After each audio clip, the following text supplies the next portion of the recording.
Hello there. Are you aware of disease X? It seems as though we have an update on it. If you don't know, I will tell you what it is in a moment. So the WHO provides update about disease X in Democratic Republic of the Congo. This is from Forbes. Now, this is from a year ago from CBS. World leaders are gathering to discuss disease X. Here's what to know about the hypothetical pandemic. So this is not an actually existent disease. Rather, this is a code name for the next big pandemic after COVID-19. In fact, according to the WHO Director General, Tedros Adhanom Ghebreyesus, I am butchering names here, he said Wednesday in Davos that COVID-19 may have been our first disease X, and that scientists and experts are actively learning from that experience. So what is disease X? Essentially, they're saying that the World Health Organization in 2022 brought together 300 scientists to look into 25 virus families and bacteria to create a list of pathogens that they believe have the potential to wreak havoc and should be studied more. Included on that list is disease X, which was first recognized by the organization in 2018, so long before the COVID-19 pandemic. That's why they're saying that COVID-19 was the first one. Essentially, like I said, it's a hypothetical disease that is dangerous enough to cause societal change in order to respond to it. I guess that would be my loose definition. And essentially, they are all preparing for it. All world leaders, the UN, the World Health Organization, the World Economic Forum. They tried to pass a pandemic treaty that would essentially allow the World Health Organization to declare a health emergency on their own for any reason, and in a health emergency to dictate to all the countries. Essentially, they would be forced by law to enact it, to do lockdowns or vaccine mandates or whatever it is that they want. So far, there has been enough resistance that it was not signed, but they're still trying to create the infrastructure for what they want to enact, which is digital IDs, digital health certificate, and limits on your freedom of movement based on those things. Essentially, it would be global. Essentially, it would allow them to punish you in many ways if you do not do what they demand of you. So they're saying that if you're unprepared, it is likely a disease of that scale could cause even more damage than we experienced with COVID-19. If we did so poorly with something like COVID-19, you can imagine how poorly we would do with something like a 1918 level event, referring to the influenza pandemic of 1918 that killed an estimated 50 million people around the world. That's why experts from around the world have been working on a robust and effective plan to prepare for the worst case scenario. So Tedros said an early warning system and a plan for health infrastructure, which was overburdened during the COVID-19 pandemic, leading to many deaths, could help in a future scenario. Whether it's in health systems or even the private sector, by the way, research and development, you can prepare for it. Another major lesson from COVID-19 is the importance of transparency. I think what we see now is this distrust between infectious disease physicians, public health practitioners, and the general public, because what happened is politicians injected themselves into this. People may not actually be receptive to the protective actions that are being recommended by public health officials. So this has never happened with any other disease in the history of humanity before. This is because the prescribed solutions caused a lot of damage. And it was the largest wealth transfer in history from the middle class to the wealthy and the big corporations. And because it appears that, especially recent studies show, this was not a natural virus, it was developed in a lab and somehow got out. I'm not going to get into the idea of whether or not there was foul play here right now. And there was a huge overreaction. The lockdowns did nothing beneficial and caused an entire generation to halt developmentally, societally, as well as in terms of intelligence. There seems to have been a drop in average IQ. Obviously, their schooling is also affected. And there was a lot of suffering and death because of people that did not get the doctor's appointment, for example, for cancer screening and the like. So they did not get early treatment. And because of that, they could have maybe been saved, but they were not. We saw a lot of excess mortality after the pandemic. During, of course, but also after. Incidentally, there's also been so many studies linking the vaccines to heart problems, myocarditis, brain aneurysms and such. People just dying randomly early, and I say early, I mean in their teens or 20s. Yeah, it was not pretty last time. Incidentally, this is the World Health Organization declaration. 406 reported cases, 31 deaths. They're saying that it's mostly children. The majority of cases reported are among children, particularly those under 5 years of age. Now, if you listen to people, I'm not sure who exactly was it. Someone from the WHO, the WEF, Bill Gates, I forgot who. But there were many voices saying essentially that those of us who criticized the way the pandemic was handled would have been singing a completely different tune if it targeted children instead of the elderly. Essentially, we said it makes no sense to sacrifice children and their health for the sake of protecting the elderly, especially those who were in their 80s, 90s, who were the most susceptible. People at that age are, how to put it, very vulnerable to disease in general. So it's not surprising. Allowing them to quarantine and supporting them might have been a good idea, but quarantining the entirety of society might have been more of a loss than gain in the grand scheme of things. That's what we said. And you even had older people saying that they are willing to take the risk for the sake of their grandchildren. On the other hand, if children are the ones affected, people will be far more likely to accept draconic and totalitarian measures.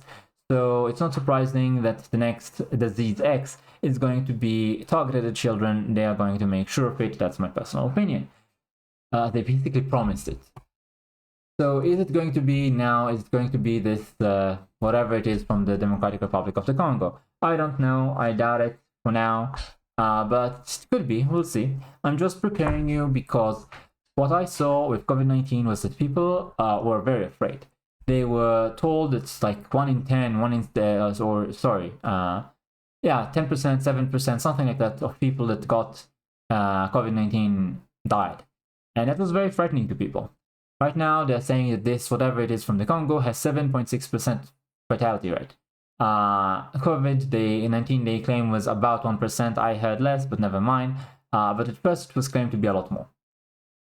So this is what they're going to do, in my opinion. They're going to scare you with how much your chances of dying are if you get infected, how infectious it is. They're going to tell you once again that if you take the vaccine, which will be an mRNA vaccine for sure, if you take it, then your chances of dying will be much lower and you will not have the virus spread from you to other people. So it is your societal duty, just like last time, even though now they're admitting that it was never meant to stop the spread in the first place. So all of the lockdowns and the vaccine mandates, they were all rubbish. It didn't stop the spread. It was never meant to. They had research showing that it didn't. Now, they're now saying that, there's been quite a bit of research pointing that all of the cancer, triple cancer that we're seeing on the rise very quickly in the last year or two might be connected to the vaccines. I didn't take it, and I'm very happy with my decision. I'm not going to take the next one either. I can already tell you. I have completely lost trust, and whether you decide to take a vaccine or not, the next time that will come around in a few years, no more, in my opinion. It used to be that we had major disease every decade, 2, 3. Nowadays, I believe a couple of years between one and the other. When the next pandemic comes, I am preparing you for standing your ground in terms of civil liberties and rights. Do not let them take these things away from you on the basis of an emergency. They will try to scare you. You will have a society-wide panic. And last time, who was the person that I listened to that completely kept it cool and warned about everything that was going to come with the lockdowns and the vaccine mandates and everything? It was Alex Jones. I basically listened to what he had to say and evaluated it in my mind. He pointed out how they are pushing an experimental medicine that was not tested as rigorously as previous ones, that there's never been a case in history where you lock down a healthy population against the virus. He pointed to the fact that they had no studies to prove that the vaccine is safe, effective, or stops the spread. And he was correct on all counts. It was experimental. They are not responsible if you get hurt from the vaccine. You cannot hold the manufacturer responsible. Used to be that you could in previous years, but they basically canceled it out and allowed complete protection from liability for the manufacturers.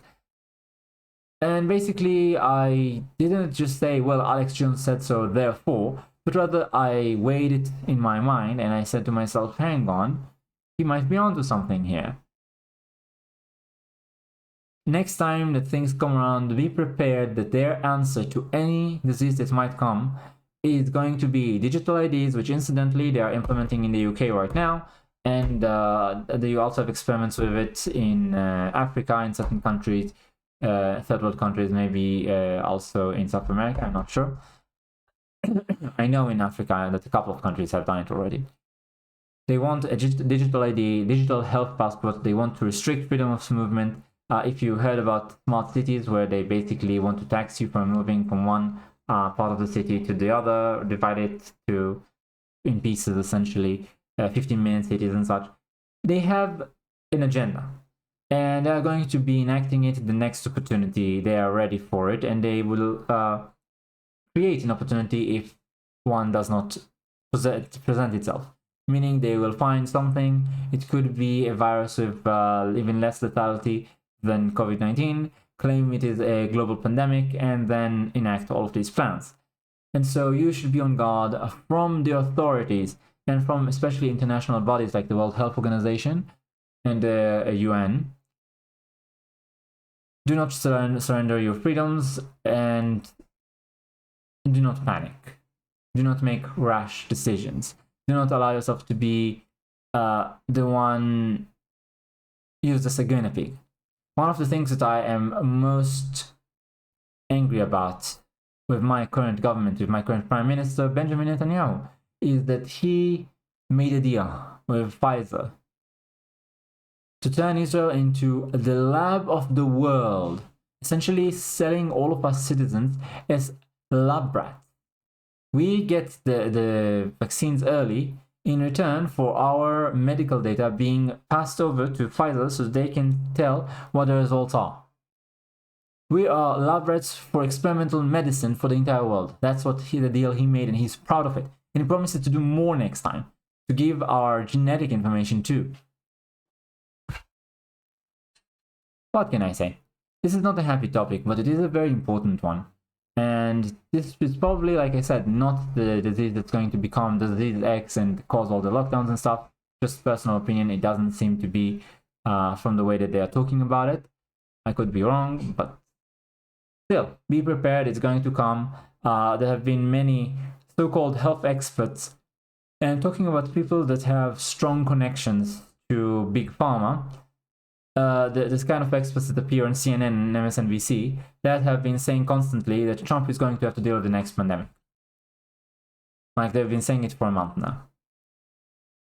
So, do I believe them? Yeah, I do. I definitely do. COVID-19, I guess, seemed to have been created in a lab, and perhaps a couple of years after the next pandemic, we'll say the same about disease X. That's my guess. Thanks for watching, like, comment, subscribe, and I'll see you next time.